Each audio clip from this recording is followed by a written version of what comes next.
right, well, welcome back to Real Talk with Kimberly Majette and Hannah. Hello. Yeah. So what did you want to talk about today? Well, so recently I'm on a ton of Facebook groups, and one of the ones that I'm on is like a divorced, separated single moms page, and so I'm having really a lot of women that are just kind of, and I was kind of quiet, and then I would see people that, women that ask questions, and I was like, oh, like I know the answer to that. I'm definitely not an attorney, but been through divorce, and so I would just ask questions, and so I'm having a lot of women that are reaching out to me privately, like through Messenger, or will text me because my phone number is everywhere. Yeah, we always say, call us, right? And so I just thought, and there's so much shame I can feel from these women. Like a lady literally called me yesterday, and she was just, she was very small, and you could feel that she just had she was very embarrassed to talk to me about where she was in her life. And I think if you look at my life on Instagram, which is why I hate social media, you really put out like this, everybody puts out this whole like, oh, my life is amazing, because that's what people want to see. Correct. And that they never see the other side of it. Yeah, like I come across, I think, as and I am a very strong, independent woman, right? But there's also one, how I got here. Yeah. And two, there's a weakness. And I think I just kind of decided that I would share that and share my story and share that there is a lot of shame that comes with not only divorce, but some of the other things I've been through in my life. And I think that shame needs to be brought into the light. And so that women don't feel that they have to carry that. Yeah, I mean, I feel like there shouldn't be any of that, you know, like in a perfect world, nobody would feel that way about the things that they've been through and stuff, because it's not your fault, and but society has made us believe that we have to feel these things about these certain things that happen to us and everything. But I mean, I would love to hear your story. And, I mean, we've never really talked about it, so I'd love to hear about it. We haven't. Yeah. So this is all new to Hannah, and this is and I don't share a whole lot, honestly. This is new for me. I'm really a pretty private person. So and I don't even know how deep I'm going to go. So you don't have to go, you know, like whenever you're comfortable. Well, we'll see. So I've recently been divorced. I guess it was about 3 or 4 years ago.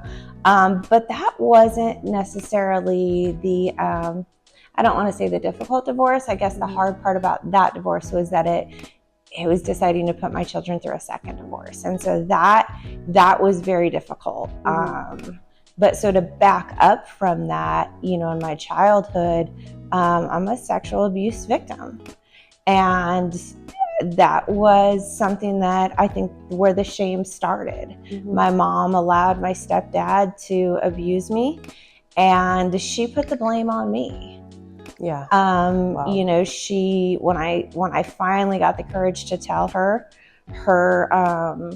reasoning to me was, this is going to, because my dad died when I was young. She met this man, and that was her opportunity to start her new life. And in her eyes, I was screwing that up for her. Wow. And she pretty much said, like, you're ruining this for me. You just need to shut up. And that, I think, started a long trail of shame and abuse for me, and it changed the way I viewed myself in relationships. And my mom was bipolar, not diagnosed, but I'll go ahead and diagnoose her just because I've had enough experience in that in my life. And so I quickly needed and knew that I needed to get out of that environment. And so I left home at 16 and was kind of on my own. And then, fast forward to my kid's dad, I found myself in an environment where, I'd always tried to fix my mom, right? That kind of fell into who I was. I became a fixer, and their dad was diagnosed bipolar and schizophrenic. I obviously didn't know it when I married him, but I was so unhealthy because I never healed my trauma from my mom and my stepdad and what I had been through. And so coming from such a dysfunctional family, I didn't realize that I was in such a dysfunction, recognizes dysfunction, right? Mm-hmm. So I found myself in an extremely dysfunctional marriage, and I had no family, no help, and he was all I had. And when I had my daughter, Ava, she was 2.5, and then I had my son, and when he was probably about 6 months old, their dad, Jeff, he came to me and said that he was seeing people that weren't there. He was seeing things that weren't there. Wow. He had an alternate personality named Ryan, and he was scared he was going to hurt the kids. Oh my God. And he was throwing our dog up against the wall. And that was, at that point, that's when he was diagnosed bipolar and schizophrenic. And he was put on some extremely heavy antipsychotics. Mm-hmm. And if you know anything about people with bipolar and schizophrenic, especially bipolar, they tend to do well when they're taking their medication. Mm-hmm. And then it's in their system, and then they stop the medication. Got it. And so that's what it was, just this continuous cycle. We were married for 10 years, and we just had a really bad episode where he decided he was going to stop taking his medication. And I didn't realize it because the medicine stays in their body for a while. Mm-hmm. So they feel good. They feel like they're recovering. And he just snapped. And he was a Marine. He was in the military. And so he dealt with a lot of PTSD. Mm-hmm. And he ended up holding a gun to my head and threatening to kill me. And thankfully, I was able to get out of the situation and separate from him, and I haven't really seen him since. But that, again, added to the trauma from what I had. Yeah. And, sure. You know, I then found myself in a situation where I married the kids' current dad. Mm-hmm. And he's a good guy. We got married way too quick. He experienced his own trauma from his divorce. Mm-hmm. And I think we trauma bonded. Yeah, I mean, that's a big thing. You know, like you were mentioning to me how you can form a whole relationship based off of that. Yeah. You know, so I mean, it's not surprising. Yeah. At all. I think I had been divorced from their sperm donor, as we call him, because he left when the kids were very young. Mm-hmm. Maybe 2 years, right? And I hadn't healed from my childhood, and then I hadn't healed from that, and then I got remarried, and I carried a lot of guilt for that. Mm-hmm. And a lot of shame. Yeah. A lot of shame, because I thought, how could I possibly put my children through another divorce? But I, by the grace of God, got in with a great counselor, and she helped me see that I did the best that I could. Mm-hmm. And made the best choices that I could. Yeah. With what I had been dealt. Exactly. Yeah. And it was hard to come to those terms, because I just kept carrying guilt, and carrying that guilt and the shame that we talked about, mm-hmm. carrying that shame into each different decision. It wasn't until I acknowledged that I finally broke that chain, right? Mm-hmm. That I finally broke that and started making different decisions. And that's when I decided, no, you know, it is time for us to separate. And I think mm-hmm. he's a better person now. I'm a better person, and my kids are better people. Exactly. Yeah. You know, and I just think that, and I hate to say here in the South, but here in the South, there's such a stigma that comes with divorce. Yeah. You know, that it is, people would rather be in a bad marriage. Yeah. Than leave. Yeah.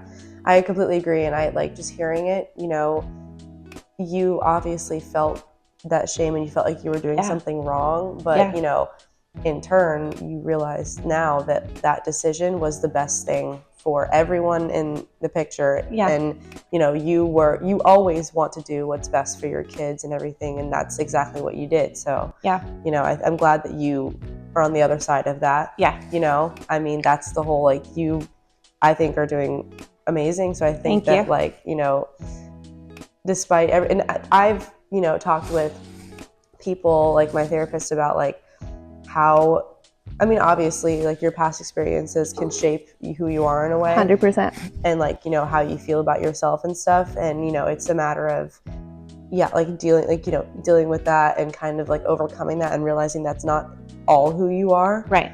And you're not the things that happen to you. Correct. And that's, you know, something that a lot of people lose and a lot of people don't realize. Yeah. And you have to just continue to tell yourself, like, you're not your past. You're not your past. You're not your past experiences. You are not the other people that have done things to you and stuff. It took me a very long time to realize that what I even hate calling him my stepfather, the man that my mom was married to, what he did to me was not my fault. Mm-hmm. You know, it took me a long time to realize that, even just to say it, to share that with people, it made me feel dirty. Yeah. It made me feel like there was something wrong with me. And what that did was it turned me into, I think I sexualized every relationship, because it made me feel like that was the only value that I had with any man or with any person, because, you know, it's such a young age when a person takes that from you, it truly does change your trajectory in life. And that's why I wholeheartedly believe in counseling. I mean, Jennifer took me back to my childhood and to that point to where I had to heal that little girl that was hurt, and to let her know that, you know, I'm there for her, and really I'm what I need in life, and my relationship with God has grown. And we've kind of talked about this, right? I think that's why a lot of women are so insecure and are mean to other girls, you know? My gosh, yeah. That's why I've loved to surround myself and feel so blessed for the group of women that I have in my life now. But it is hard when you experience something like that, because it immediately creates an insecurity in you. Yeah. That's not fair. No, none of it's fair. And it's really, really sad that, unfortunately, a lot of women and a lot of people go through that. Yeah. You know, and it's crazy. Like, I have conversations with my friends, and it just seems like every single person has experienced something like that. And the fact that, you know, people still do it and don't see it like an issue, it's just absolutely crazy to me. And like, you know, and that's about, like, you know, thinking about how we always, like, I've had that like thought of like, I feel like the only thing that people, like, men want from me is the sexual aspect of it, you know? And I think that's because of the way that society is today too, you know, like it just seems like people only care about hookups, like hookup culture is such a big thing. And I don't see how we get out of that, you know? I don't know, like, I don't see any like way out of it, but well, and I think it's important to, you know, surround yourself with people that that are secure and that support you, and that's where healing yourself and knowing where you find value, right? It's the biggest thing. It is, and that's what I'm trying to install in my children, and people that are in my life, you know, is that is setting those boundaries. Yes. Oh my gosh, boundaries are so important. So important. Yeah. My mom, Lord love her, people find this hard to believe, but it was harder for me to forgive her than it was to forgive him. Makes sense. Yeah. You know, she's the one that I really had to, God and I had a lot of conversations. You know? Like, she's the one I really had to, I don't speak to her. I haven't spoken to her since my daughter was born. So we do not have a relationship. And I'm okay with that because you know, Jennifer gave me a firm stance that I live by, and it's we don't let people in our life that are mean with their words or their hands. Yeah. And so we kind of live by that. My mom's not emotionally safe. But I really had a hard time forgiving her for what she allowed to happen to me. Even though she isn't the one that hurt me, she really is. Exactly, because she's the one that was supposed to be there for you. And, you know, like she wasn't this guy who like came into your, like, you know, like she was supposed to be the one that was supportive to protect me. Yeah, exactly. Yeah, and she didn't. And I'm very glad that, you know, it's been also more normalized and people are realizing that like those people, if they don't serve you, if they are going to hurt you in any way, then you don't need them in your life, you know, no matter who they are. And if, you know, like you have to think about yourself and how you're going to feel in the long run and how you're going to treat others in turn because of that, you know, and like the whole, like, I always, you know, everybody says you have to love yourself before you can love someone else. And it's so true. 100%. It's so true. If you allow, you know, I hear in divorce a lot of times where people, well, I'm going to stay for the children. And I just, and not that I think you should just, you know, up and divorce. I don't think you should take divorce lightly. And that might sound harsh coming from somebody that's, you know, been divorced a few times. But at the same time, like, I could never stay married to a man that could treat you like that, because what precedents are you setting for your children? Exactly. You know, it's just like you're possibly going to, you're setting that for your children, whether it's a daughter, right? And you're showing your daughter that this is how a man is supposed to treat a woman. Or your son, and you're telling him that that's how he's supposed to, or how he's supposed to be treated. No, exactly. Yeah, it goes both ways. You know, and I feel like we have an obligation to our children. And I remember it was probably about a year after the kid's dad and I had separated, my daughter came to me because it was tough on them. It was very emotional, and my children have been through a lot. And my daughter, we were coming home from, we always go to the Nutcracker, the ballet. That's like our thing. Love that. And she told me, she said, I get it now, Mom. And I said, what's that, babe? And she said, you and Dad are better people apart from each other. And I just broke down in tears, right? That's and Ava's a very old soul. And I just broke down in tears, and she's right. You know, and he's a good man. We get along very well now.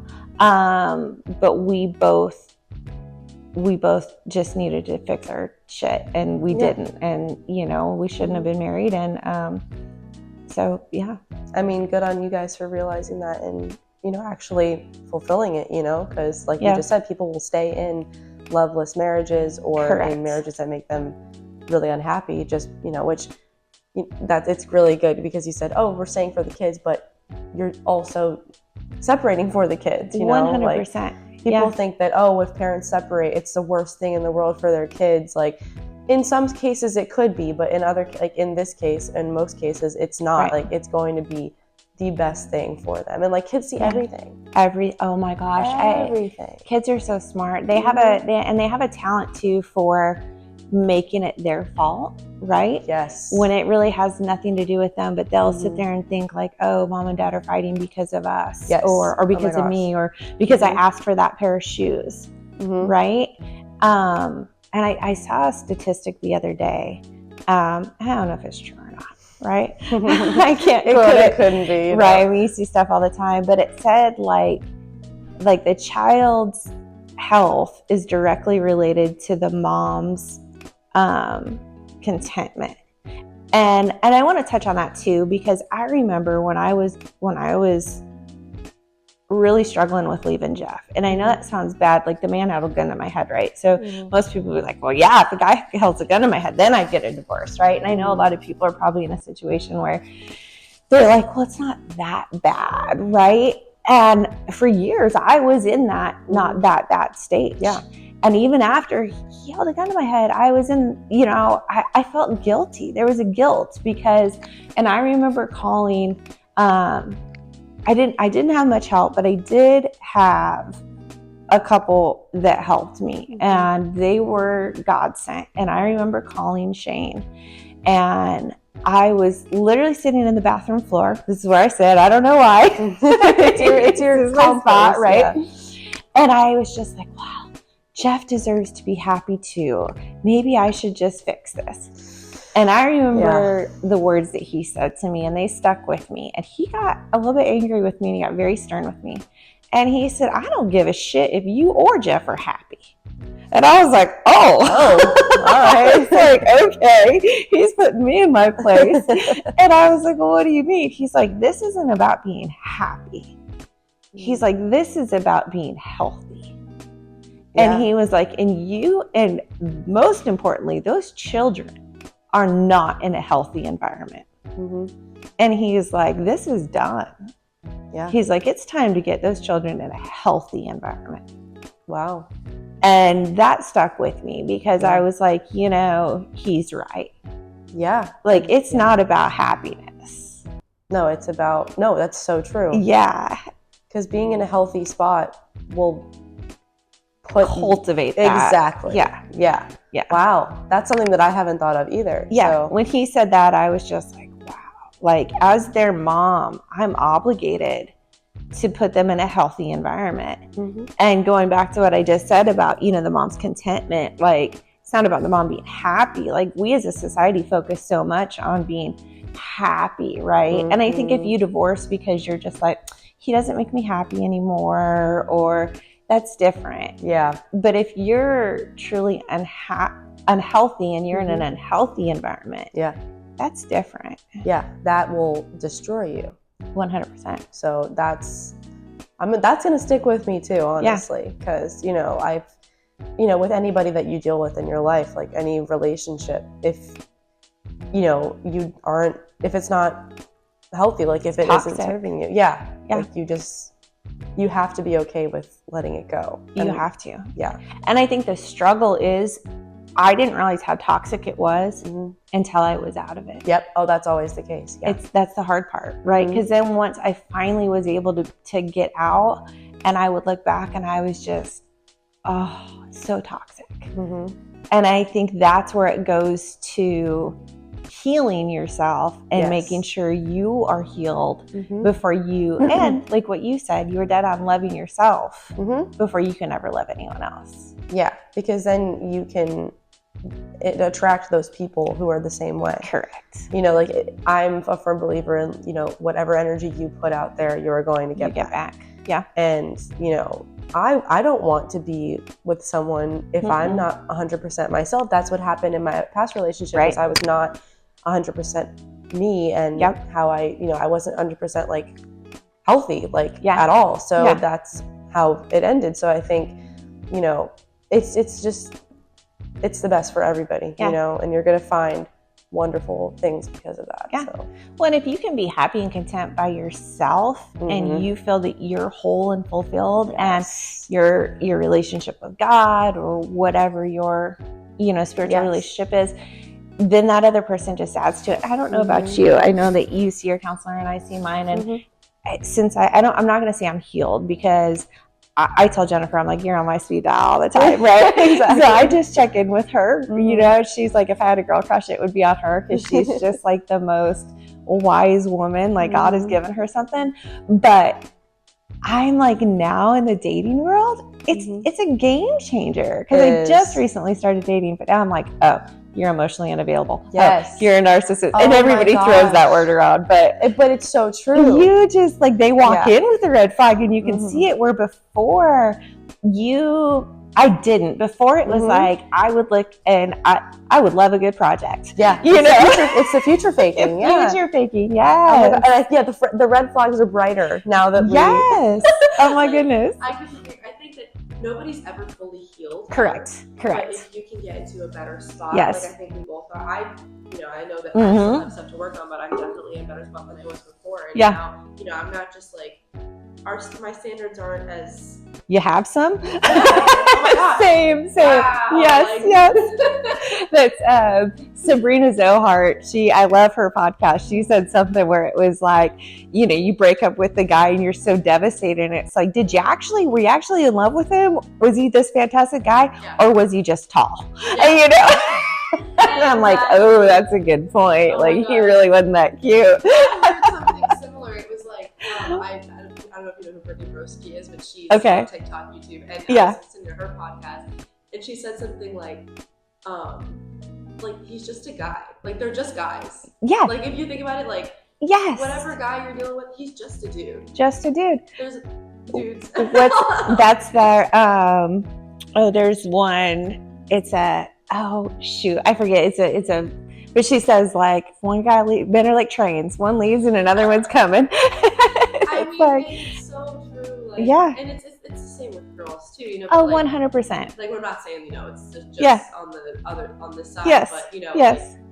Like, it's so nice, like, being able to go out now and, if I'm talking to a guy, correct, like, he's not next. I'm like, okay, instead of like feeling like I have to like entertain something. It's that scarcity mindset, right? Yes. So where, so Sabrina Zohar, I think it was her, she changed my mindset to where when I go on a date, it used to be, or when I met a man, and I think that was why I was like, I went to every man, it was, when I went on a date, it was, are they going to like me?